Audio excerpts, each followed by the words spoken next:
The president's promise for his last State of the Union tonight, and the California guests who will have the best seats in the House. Talked about the wonderful attributes of the Carson project and spoke from our hearts. And I think our comments resonated. And going viral on social media, Chargers fans lashing out against stadium talks and all the moving pieces that may land an NFL team in the City of Angels. These ships, they're my time machine. You have to preserve the skills and pass them down. Forget about land ho, all hands on deck for a special sailing adventure in San Diego, starring ships from 4 different centuries. KPBS Evening Edition starts right now.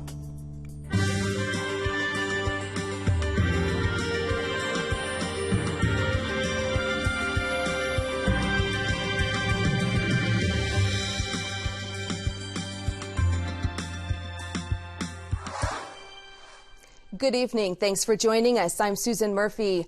What's happening with the Chargers? Well, it's been a long day of presentations, close votes, and last-minute haggling in Houston. That's where the NFL's 32 team owners are meeting to decide which of them will be allowed to move to Los Angeles. KPBS Metro reporter Andrew Bowen brings us up to speed. Well, Susan, there were reportedly multiple rounds of voting among the team owners. None of those votes produced the 3/4 majority a team needs to for approval to relocate. And that the proposal that appears closest is the St. Louis Rams owner Stan Kroenke's mixed-use stadium development in the LA suburb of Inglewood. Now, that's a flashy site mixed with entertainment, retail, housing, and a hotel. And team owners apparently don't want the Rams to be there alone. There's strong support for the Chargers to join them, though it's not clear when that would happen and what financial relationship the two teams would have. Now, there are still, of course, a lot of unanswered questions, like where this LA team will be playing while their stadium is being built, for example, and what the NFL team will do with a third team that's left out of this decision. But right here in San Diego, the biggest question is whether the Chargers will stick around, if only for 1 or 2 more seasons. And of course, you can follow kpbs.org for the latest on this decision. Andrew Bowen, KPBS News. As the media spotlight heated up over the Chargers' potential move to LA, the team got itself into hot water with fans when it attempted to tell its own story over Twitter. KPBS reporter Steve Walsh explains what else may have set them off. As negotiations played out behind closed doors in Houston, fans were desperate to hear any news coming out of the NFL owners meeting. Late this morning, when the Chargers' own Twitter account posted an interview with the lead negotiator for the Carson Stadium, it wasn't the news fans wanted to hear. I think the presentation went well. Dean Spanos and Mark Davis and I talked about our passion for bringing the NFL back to Los Angeles, talked about the wonderful attributes of the Carson project, and spoke from our hearts. And I think our comments resonated. Reaction from fans was swift and often brutal. They called the post tone deaf. How can you justify posting this garbage when your handle still says San Diego Chargers? It didn't keep people away, though. Carson remained a trending topic throughout the day on Twitter. Steve Walsh, KPBS News. A Chargers fan honored today for making things go boom at the Q. The City Council declared today Ron Cannon Man Dixon Day. The Tierra Santa resident has been volunteering as the team's Cannon Man for the last 36 years. Like other diehard fans, Dixon says he would be very sorry to see the team move north. Well, it's a transition, and I didn't know how long I'd be doing this. I'm quite surprised I've been doing it for 36 years when you look back at it. But all along that road, I said, if it ends tomorrow, it's been one heck of a ride, and I've been grateful for it.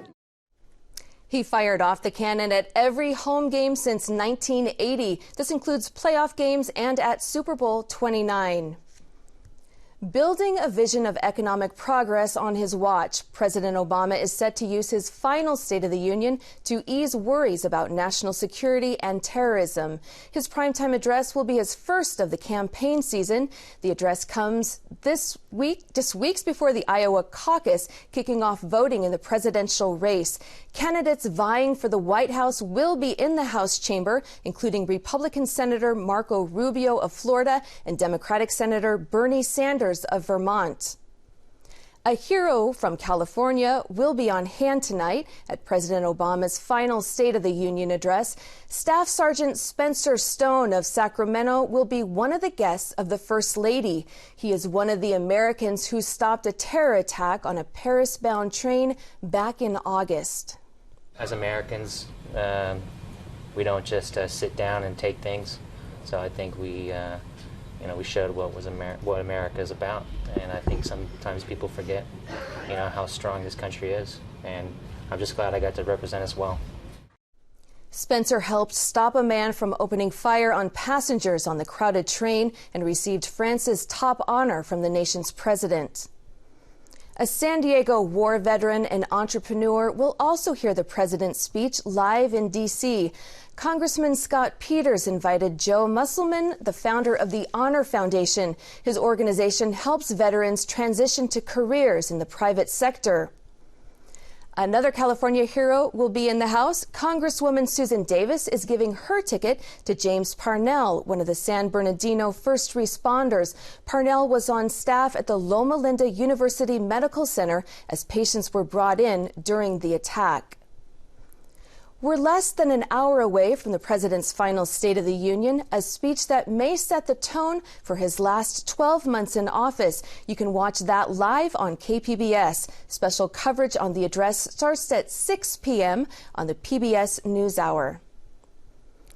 10 San Diego-based Navy sailors were taken into custody in the Persian Gulf today after their boats reportedly had technical problems and drifted into Iranian waters. U.S. officials say they have assurances from Tehran that sailors will be returned safely, and they are expected to be transferred to U.S. custody tomorrow morning. A Navy spokesman says the boats were moving between Kuwait and Bahrain when the U.S. lost contact with them. The sailors are part of Riverine Squadron 1 and were deployed to the Navy's 5th Fleet in Bahrain. U.S. and Mexican officials say border wait times will decrease thanks to a new cargo pre-inspection facility unveiled today. KPBS Fronteras reporter Jean Guerrero has the story. High-ranking government officials from both the U.S. and Mexico met south of the Otay Mesa border today. They celebrated the pilot launch of a cargo pre-inspection program meant to improve trade flows between the U.S. and Mexico. During the ceremony at the Tijuana facility, the national anthems of both countries were sung, and their flags were marched through the hall. In the new program, U.S. Customs and Border Protection officials will work side by side with Mexican Customs to inspect certain agricultural shipments at the Tijuana facility. Commissioner for U.S. Customs and Border Protection, Gil Kurlikowski, says this will decrease border traffic and make trade cheaper and more efficient. It's imperative that we coordinate with our international partners, not only as governments, but also trade stakeholders. Kurlikowski watched alongside Mexico's finance minister as a first shipment of Driscoll strawberries arrived en route to San Diego. Officials say the value of trade between the U.S. and Mexico is about $1.45 billion a day. Jean Guerrero, KPBS News.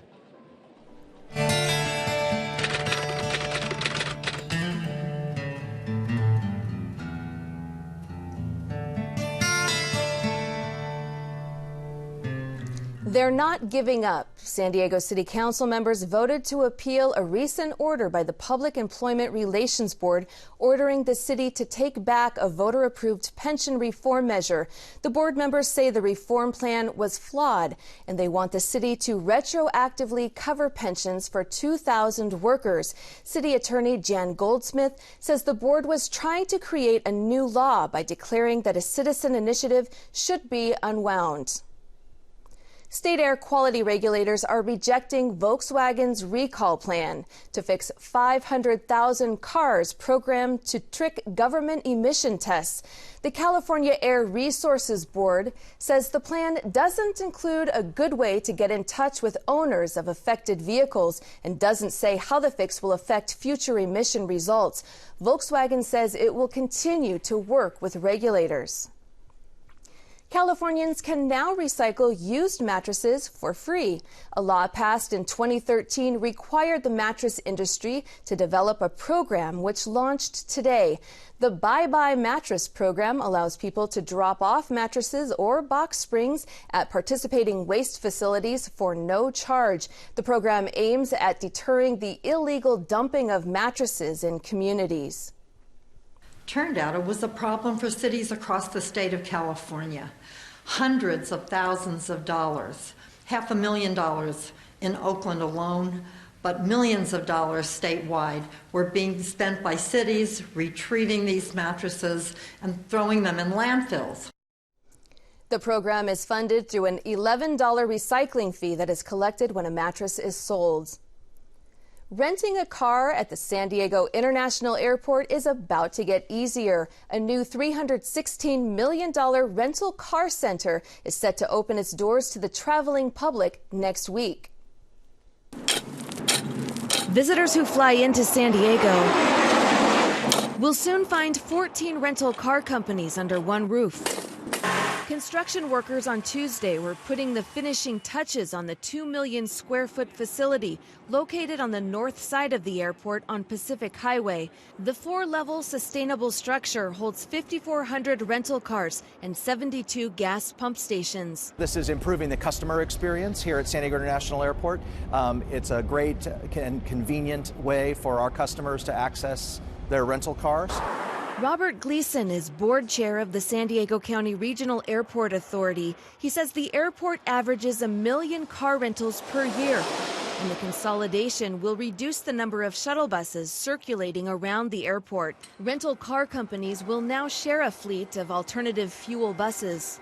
And so we're going from more than 80 buses that are currently out on Pacific Highway and Harbor Drive to a fleet of about 20 buses that will operate on a route that's largely on the airport property.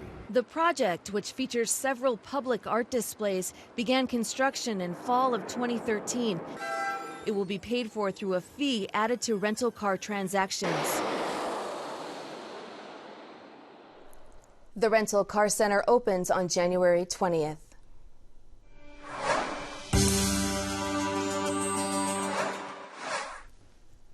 On the health desk, must be 21 to drink and maybe to smoke in New Jersey. State lawmakers passed a bill proposing to raise the smoking age to 21 in New Jersey. The bill would fine retailers up to $1,000 if they sell tobacco products to people under 21. Governor Chris Christie must sign the law by next Tuesday before it can take effect. Hawaii was the first state to raise the smoking age to 21 earlier this year. The new guidelines for breast cancer screenings have been finalized. Experts suggest women begin screenings for breast cancer at age 50, but they also say some women may need screenings earlier. Critics argue the new age guidelines may threaten health care coverage for women in their 40s who are trying to get a screening. Lawmakers have passed a bill that guarantees coverage for women starting at age 40, but it expires in 2018. A nurse and patient are reunited by chance after decades. Associated Press reporter Carrie Antelfinger has the story of the pair's role reversal. Lynn Bartow settles in for her 3-hour rheumatoid arthritis treatment at Freighted Hospital's infusion clinic. It keeps my joints from being terribly painful. Helping to ease her pain is a nurse who knows what it's like to be a patient. When Nicole Cron was a few minutes old, her small intestines twisted, and she had to have most of it removed.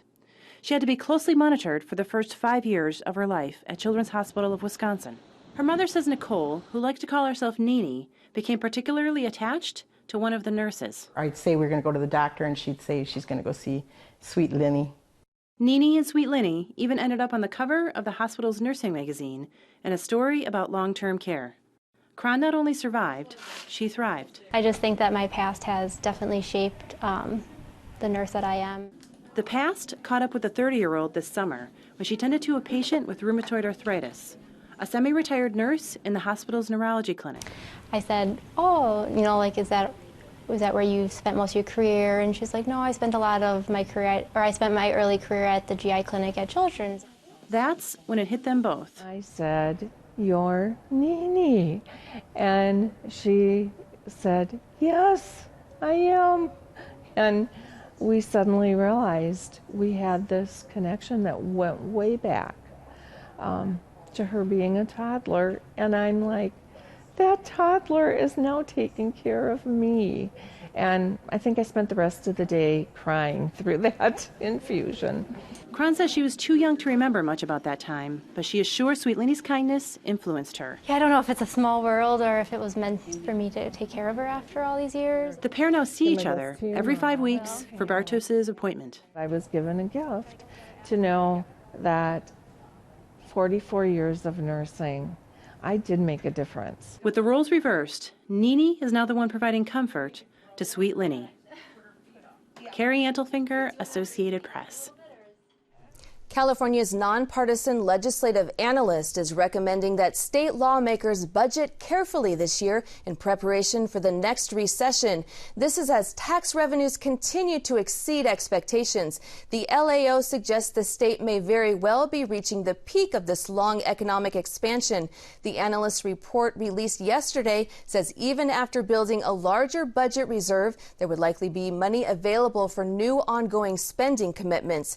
Meanwhile, the State Comptroller's Office says the California budget revenues are now nearly $400 million ahead of projections from the state's current spending plan passed last June. Making the grade, a new report card released by the U.S. News and World Report gave high marks to the University of San Diego's online courses.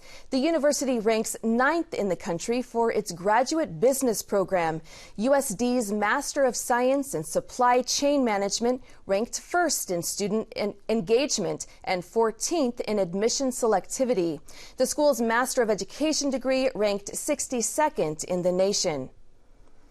UC San Diego has gotten more than 100,000 applications from prospective freshmen and transfer students for the fall session. This makes the local school the second most popular university of California campus.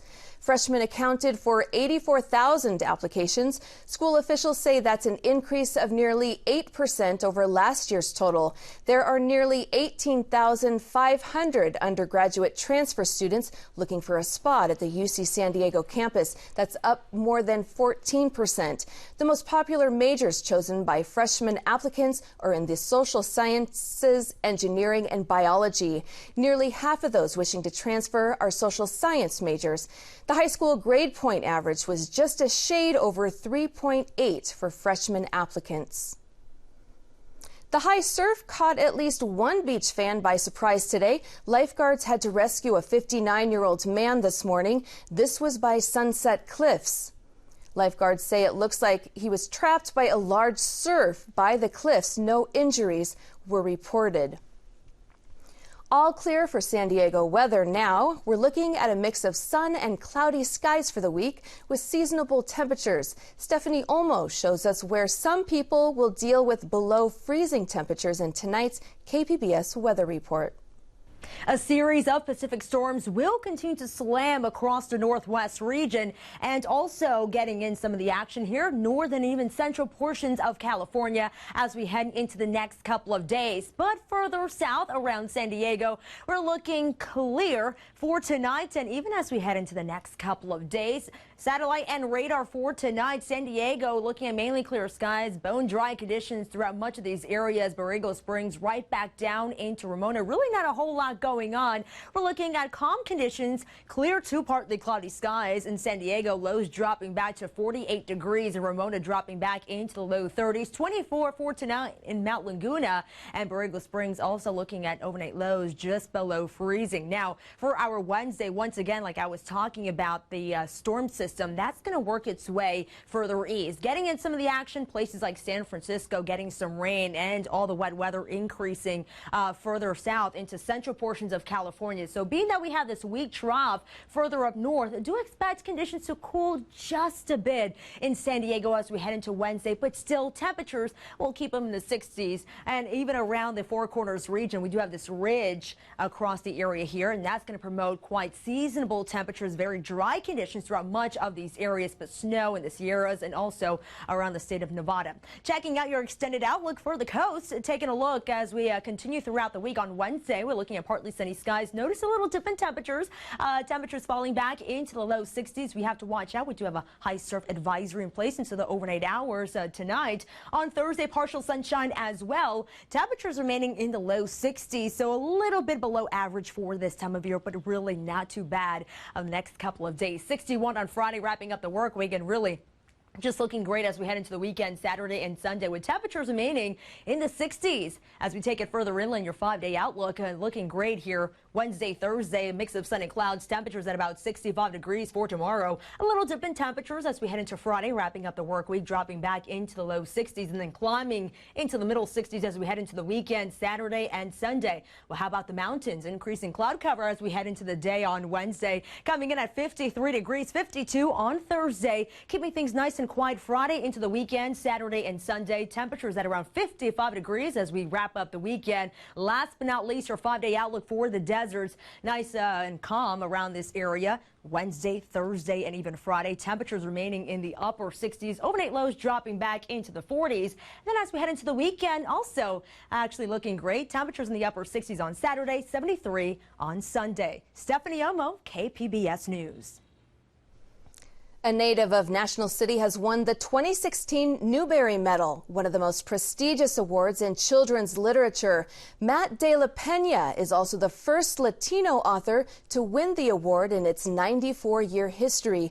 The award honors his book, Last Stop on Market Street. It's about a little boy who takes the bus with his grandmother and wonders why they don't have a car. De la Pena received his MFA in creative writing from San Diego State University. With the newly christened Spanish galleon, the San Salvador, now in the water, San Diego boasts a fleet of 4 tall ships from 4 different centuries. And starting tomorrow, you can learn to sail them. KPBS video journalist Katie Shulov shows us how. 1, 2, 3, 4, 5, 6, 7, 8. Every Sunday morning, the crew gathers aboard the Californian. 13. The crew assignments, I'll go over those right now. Ready to take orders. Robert Camp, you're on braces and you'll go to the topsail. George will be calling the deck today. And get the 19th century topsail schooner out to sea. To the board. Take 3. It's a passion. These ships they're my time machine. You have to preserve the skills and pass them down. They're magnificent ships, and if there's any place I'd rather be, it's on the deck of a tall ship out at sea. Bob Ross has spent more than 4,000 hours working on these tall ships. On my 31st year volunteering, it's been one heck of a ride. You heard that right, volunteering. Turn your downhaul, turn your sheets. Ross and the crew that sail the Maritime Museum's ships, they're all volunteers. All right, this is where you guests are going to come in. We need your help on these halyards. Get off your tushes. Paying guests also pitch in with heaving the lines and lifting the sails. Swell the throat. Only the captain is paid. Sounds away. Aboard the Californian, that's Chuck McGoey. Without the volunteers, we wouldn't even have this museum. Last year, they put in almost 80,000 hours. To pay a labor force that, it would just be an enormous expenditure. We can't afford that. The sailing of this ship is all being done by the volunteers. Without them, we wouldn't be sailing anything. I wouldn't have a job without them. Turn your downhaul, turn your sheets. Every year, the museum puts out a call for new volunteers to learn to sail these historical ships.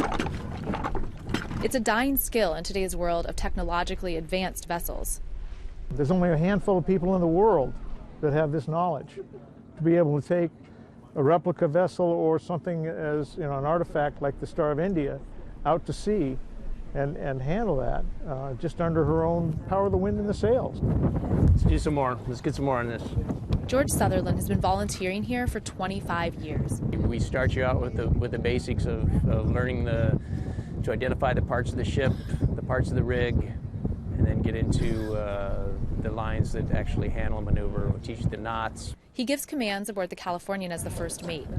On the forward, let go and haul, 1 point. And he'll be teaching most of the sailing classes. Ready about? In September, after 4 years of construction, the museum debuted its newest ship, the San Salvador. It's a replica of the Spanish galleon that first sailed into San Diego Bay in 1542. Sutherland says with the addition of the San Salvador, the goal is to sail all 4 tall ships at once. For that, the museum needs to double its number of trained sailors, from 50 to 100 or more. We'd hope to get 200 people down if we could, which is how many people showed up when I started back in 93. By summer, the newly trained sailors will take the San Salvador and the Californian on overnight voyages up the coast. Bunt up! Days of grueling work build camaraderie on those trips, and it's those friendships that keep volunteers like Bob Ross coming back for decades.